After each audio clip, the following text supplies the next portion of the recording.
Untuk video kali ini kita akan membahas beberapa saham untuk minggu depan tanggal 4 November 2024 ya, tanggal 4 November, udah bulan ke 11 November Desember. Kamu akhir tahun ya. Dan untuk IHSG hari ini ya, tanggal 1 hari Jumat itu merah cukup dalam 0,91%. Kalau secara teknikal kurang bagus karena gagal bertahan di atas supportnya 7550-an untuk tadi pagi ya. Jadi kemarin itu naik cuma technical rebound aja, ini masih melanjutkan penurunannya. Kalau secara Fibonacci support selanjutnya untuk IHSG ada di level 7450. Hati-hati untuk minggu depan hari Senin misal masih merah, apalagi kalau sampai jebol di bawah 7450, saran saya sih ya jangan buru-buru buat masuk ya, takutnya IHSG masih koreksi turun. Tapi disclaimer sih, yang kalau mau mulai nyicil-nyicil, kalau sahamnya emang harganya udah di bottom dan valuasinya nggak terlalu mahal, nah kesempatan sih sebenarnya ya, sebenarnya kesempatan. Cuman kalau untuk trading atau swing mungkin bisa dipertimbangkan lagi kalau IHSG masih merah ya. Tapi kalau untuk investasi jangka panjang kayaknya cukup menarik sih kalau IHSG bisa turun lagi untuk beberapa hari ke depan. Kita ikuti aja. Ini area supportnya 7450 dan resistennya di 7550-an. Kalau kita lihat untuk transaksinya hari ini IHSG masih didistribusi oleh asing, dan yang paling banyak dijual asing kembali lagi Bank BRI ya, setelah kemarin Kamis itu aslinya masuk dikit, hari ini jualan lagi dengan jumlah yang hitungannya ya cukup banyak ya, 291,5 M net sell. Kemudian selain di Bank BRI, untuk aslinya hari ini juga keluar di Telkom, Bank Mandiri, PTRO, MAPI. Kalau kita lihat yang paling banyak dibeli asing ada ASI, MAPA, INDF, EXCL, AMMN, Bumi. Cuma secara ya seperti ini, lebih banyak asing yang keluar. Dan kalau kita perhatikan sebenarnya untuk IHSG hari ini yang bikin rame BBRI aja, sedangkan yang lainnya nggak terlalu rame, cenderung sepi ya. Untuk besok minggu depan mungkin ya harapan kita mentok koreksinya di sini ya, 7450-an dan mantul naik. Cuman kalau IHSG jebol di bawah ini ya seperti tadi ya untuk skenario nya. Kalau untuk jangka panjang beranilah kalau mulai nyicil, cuman kalau untuk trading atau swing bisa dipertimbangkan lagi. Dan resistennya ada di 7550-an. Oke, itu untuk indeks IHSG. Untuk saham yang pertama kita akan cek dulu saham BBRI yang harga sahamnya hari ini turunnya lumayan dalam ya, 2%-an lebih ke level 4.700. Ini agak mengkhawatirkan ya, cukup banyak retail masuk. Harga sahamnya agak berat ya buat rebound naik ya, aslinya malah terus keluar. Padahal laporan kuartal 3-nya bagus ya. Kalau untuk jangka panjang sih kayaknya lumayan aman ya. Ya sabar aja kalau masih nahan floating loss di saham BBRI kalau tujuannya untuk investasi. Tapi kalau untuk swing atau trading ya amannya ambil ketika harganya berada di area support atau ketika breakout volumenya cukup bagus, itu kalau mau trading atau swing. Kalau kita lihat untuk transaksinya hari ini aslinya jualan 291,5 M. Kalau kita lihat lebih detail di sini untuk saham BBRI hari ini tanggal 1 November secara keseluruhan didistribusi oleh AK. AK-nya versi asing sebanyak 231,9 M net sell. Kemudian selain AK ada YU, BK, CC untuk aslinya yang keluar, yang nampung untuk aslinya ada ZP, KZ ya, cuman nggak sebanyak AK jualan. Jadi hari ini didistribusi oleh asing dan lokalnya net buy. Dan kalau kita perhatikan untuk lokalnya masih cukup banyak ya retail yang masuk lagi di saham BBRI. Untuk besok minggu depan sih hati-hati kalau masih merah, jangan buru-buru buat masuk, tapi disclaimer ya. Untuk supportnya ada di 4640, misal merah pantau aja area supportnya ini kalau mau nambah muatan ya. Kalaupun jebol di bawah 4640, jebol di bawah itu ya kalau belinya pakai uang dingin mending di hold aja. Cuman kalau untuk trading kalau mau diantisipasi sih disclaimer ya, kalau mau diantisipasi semoga aja sih nggak jebol di bawah 4640 untuk minggu depan. Oke, itu untuk saham Bank BRI ya. Kembali lagi disclaimer. Untuk selanjutnya kita akan cek saham Bank Mandiri yang hari ini juga merah 0,75% minus ya, minus 0,75%. Secara teknikal masih di sini untuk resistennya di 6750 tadi nggak bisa breakout ya, jadi sedikit open gap bawah, sedikit open gap atas ya. Kemarin kan close di 6.700, hari ini opennya di 6.725, cuman langsung turun mendekati area support, cuman ada perlawanan naik dan close di 6650 di tengah-tengah antara supportnya 6.500 untuk saat ini ya. Ini supportnya 6.525 dan resistennya di 6.750. Kalau kita lihat sih untuk transaksinya hari ini aslinya keluar 47 M ya di Bank Mandiri. Net sales sebanyak 47,8 M. Padahal laporan kuartal 3-nya cukup bagus ya untuk saham BMRI ini. BMRI pendapatannya naik. Jadi ya sebenarnya di hold aja ya. Kemungkinan mudah-mudahan turunnya ini koreksi wajar sih. Fundamentalnya masih solid ya. Ini kuartal 3-nya juga masih bertumbuh secara kuartalan, secara tahunan masih bertumbuh untuk pendapatan BMRI ya, konsisten naik. Harga sahamnya malah koreksi turun ya. Kesempatan sih kalau untuk jangka panjang, tapi kalau untuk trading atau swing mungkin kalau misal besok merah tunggu minggu depan ya, maksudnya kalau minggu depan merah tunggu mendekati area support, kalau mau entry itu lebih aman, atau nunggu konfirmasi breakout ya. Kalau kita lihat lebih detail untuk hari ini Bank Mandiri tanggal 1 ini didistribusi ya oleh asing RX, YU, DX, KZ versi asing net sell, walaupun yang nampung juga sebagian asing ya sih, yang nampung paling banyak sebenarnya asing ya, BK, CC, AK, ZP, cuma secara nilai asingnya lebih banyak yang keluar. Untuk lokalnya sendiri retailnya masuk ya hari ini XL, YP, CC itu pada nambah muatan. Yang keluar ada YU versi lokal jualan 72 M.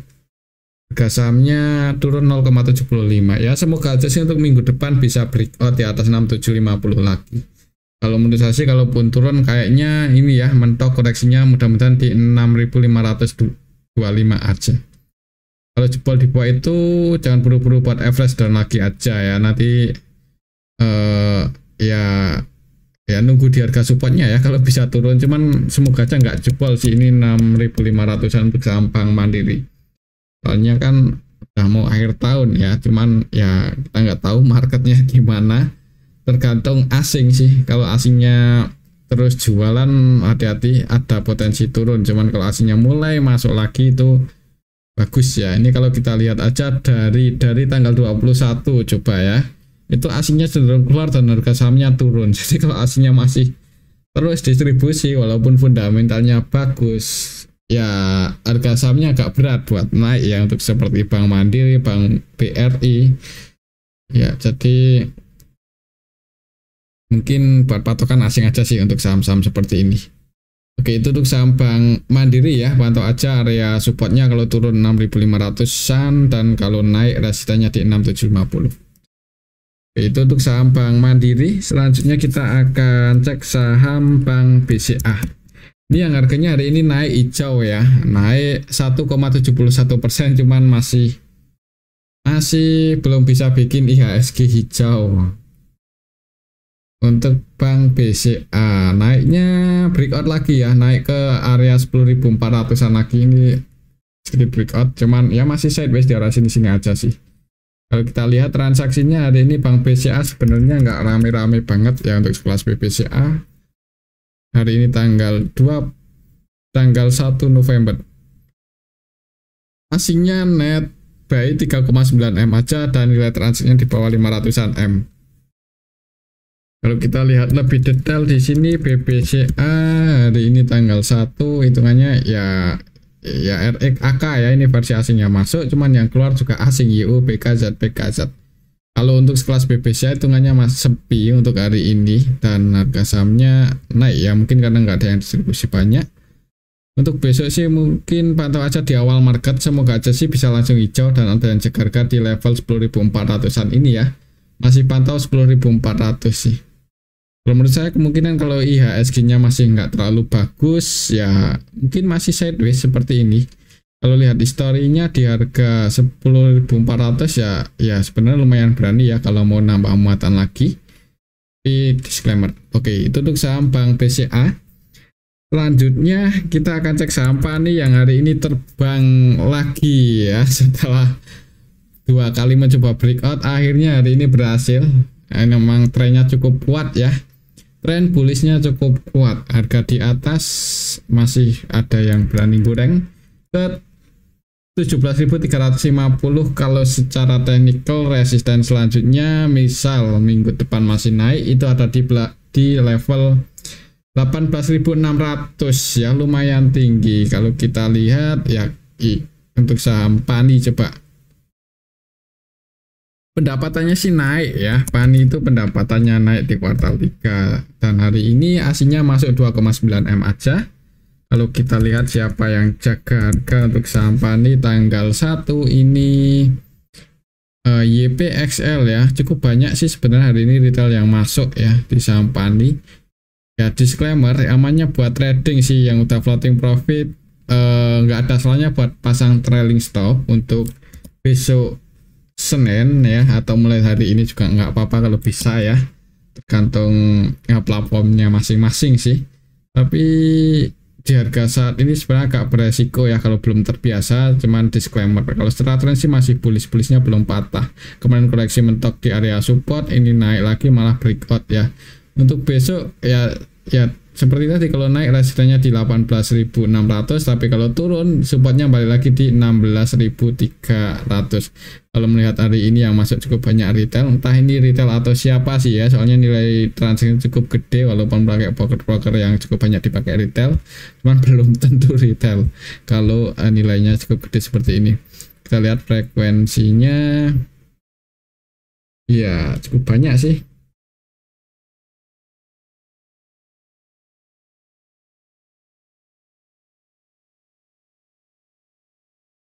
Ya amannya buat scalping aja sih. Oke, mungkin seperti itu ya untuk saham PANI. Nih kalau kita lihat pendapatannya sih bagus ya, naik secara tahunan, naiknya cukup signifikan dibandingkan kuartal 3, dibandingkan kuartal 2 juga masih cukup naik, cuman ya valuasinya mahal ya. Oke, mungkin seperti itu untuk saham PANI ya. Untuk ya pantau aja level 10.600, misal besok di awal market hijau dulu ada yang goreng, kemudian di level 8.600 itu berat buat breakout atau mendekati level ini ada potensi turun, diamankan aja. Tapi disclaimer. Oke, itu untuk saham PANI. Selanjutnya kita akan cek saham Telkom yang hari ini koreksi cukup dalam lagi 1,42% ya, tambah menarik sini ke level 2780. Emang untuk saham Telkom sih ini ya kayaknya buat untuk performanya itu akan agak gimana ya, kayak start gitu loh ya, start ya di sini aja sih. Pendapatannya sih enggak bagus-bagus banget ya, dibandingkan kuartal 3 kemarin turun ya, secara tahunan turun, tapi secara kuartalan naik, cuman nggak seberapa. Jadi harga sahamnya nggak terlalu ngaruh sih, ini malah turun ya, respon marketnya malah turun. Kalau kita lihat untuk transaksinya hari ini Telkom hari ini tanggal 1 aslinya keluar 74 eman. Kalau kita lihat lebih detail, Telkom hari ini TLKM hari ini tanggal 1 November secara keseluruhan sih didistribusi oleh YUBK, cuman yang nampung juga asing sih, asing ada yang nampung yaitu AK. Untuk lokalnya sendiri NetBuy, retail pada masuk, harga sahamnya turun ya. Ya untuk besok minggu depan kalau masih merah jangan buru-buru entry aja kalau untuk trading. Tapi kalau untuk jangka panjang disclaimer ya, yang mau nyicil-nyicil di AK dikit-dikit kayaknya lumayan aman sih di harga saat ini. Untuk supportnya kalau secara Fibonacci ada di 2700, mungkin kalau bisa turun lagi ke area sini ya, kalau mau nambah muatan itu lebih aman, tapi disclaimer. Oke, dan resistennya ada di 2825. Oke, mungkin seperti itu untuk saham Telkom ya. memiliki disclaimer. Selanjutnya kita akan cek saham Adaro yang hari ini naik 4% ya. Ini agak di luar, ya bukannya di luar prediksi sih, emang naik ya hari ini 4,70%, lumayan tinggi loh setelah kemarin turun-turun mentok mendekati area support sideways dan hari ini naik ya. Kalau swing ambil di support lumayan ya, floating profitnya lebih dari 5%. Supportnya masih di 3570-an ya, 3570 3580 ya. Kalau mau entry di harga 3790 agak nanggung ya. Nanggung secara teknikal ini di tengah-tengah support sama resisten, jadi takutnya kalau nggak naik malah turun gitu loh, yang nahan floating lossnya nggak enak. Kalau kita lihat untuk transaksinya hari ini Adaro aslinya masuk 2,8 M aja sih, cuman cukup ramai ya hari ini, cukup liquid untuk saham Adaro. Kalau kita lihat yang jadi market makernya siapa tanggal 1 ini ada BK CCMG, cuman untuk BK nya malah distribusi 59M. Kalau kita lihat secara keseluruhan untuk saham Adaro sebenarnya hari ini didistribusi ya ini oleh BB 63,3M ya, BB nya versi lokal, dan untuk aslinya ada BK yang jualan 59M ya, walaupun adanya nampung CCAK cuman nggak bagus-bagus banget sebenarnya secara transaksi ya. CCMG, MG sama CC scalping yang hari ini di saham Adaro. Ya kalau mau entry amanya buat trading sih ya, walaupun untuk kelas Adaro cuman harganya udah di atas, lebih aman buat trading. Itu pun nanggung sih kalau mau berani masuk di harga 3790 ini agak nanggung. Namanya ketika berada di dekat area support ini ya, jadi misal harganya nggak saya prediksi mantul naik malah jebol support, itu resikonya nggak terlalu dalam kalau mau diantisipasi ya. Untuk supportnya masih di 3570 sih. Oke, mungkin seperti itu untuk saham Adaro. Disclaimer ya, selanjutnya kita akan cek saham Antam yang setelah laporan kuartal 3-nya update nggak terlalu bagus respon marketnya ya. Kalau kita cek dulu tadi untuk saham Adaro, belum kita lihat ya untuk pendapatannya gimana di kuartal 3, apakah udah diupdate? Udah, dan sebenarnya nggak bagus-bagus banget ya. Turun secara tahunan, turun secara kuartalan juga turun, tapi harga sahamnya naik. Ini agak aneh. Hati-hati ya, enggak jebakan Batman ya. Kemudian ini untuk saham Antam. Untuk saham Antam hari ini turunnya cukup dalam, nggak nanggung-nanggung 5% lebih, dan ini mendekati harga support ya. Kalau secara Fibonacci supportnya ada di 1490 1500. Mungkin besok pantau level 1490 ini aja kalau masih merah ya untuk minggu depan di hari Senin. Kalau di area support ada yang cek harga, disclaimer buat teman-teman yang mau masuk untuk swing atau trading, semoga aja bisa mantul naik dan seperti ini untuk skenario nya. Tapi kalau sampai jebol di bawah 1490 1480 jebol di bawah itu ya nggak ada salahnya sih kalau mau diantisipasi ya. Kalau masih mau hold ya disclaimer. Cuman kalau untuk saat ini ya ini support tekannya di 1490-an dan resistennya ada di 1625. Kalau kita lihat untuk transaksinya hari ini ANTM aslinya masuk sih sebenarnya 6,9 M ya, tapi kok bisa turun cukup dalam. Siapa yang distribusi di saham Antam untuk hari ini? Hitungannya sih enggak ada ya yang distribusi banyak-banyak banget. Retailnya masuk IP, XI, XL ya, ini pada masuk, harga sahamnya turun. Market maker utamanya YP, ZP. Untuk YP-nya net P 9,7 M, YP-nya net sell 8,1. Ya semoga aja ini koreksi wajar dan harga sahamnya untuk minggu depan masih bisa bertahan di atas 1490. Kalau menurut saya sih karena hari ini nggak ada distribusi banyak ya. Ya mungkin ini sih kalau turun kemungkinan ada harga di level 1490 dan mantul naik. Semoga aja sih seperti itu. Atau kalau langsung hijau sebenarnya nggak menutup kemungkinan. Jadi kalau mau mulai nyicil mungkin beberapa lot, tapi ya jangan langsung banyak ya. Kalau mau nyicil tetap sedia cash. Oke, mungkin seperti itu aja sih untuk saham Antam, dan ini aja dulu ya untuk analis kita pada video yang ini. Semoga bisa bermanfaat. Terima kasih.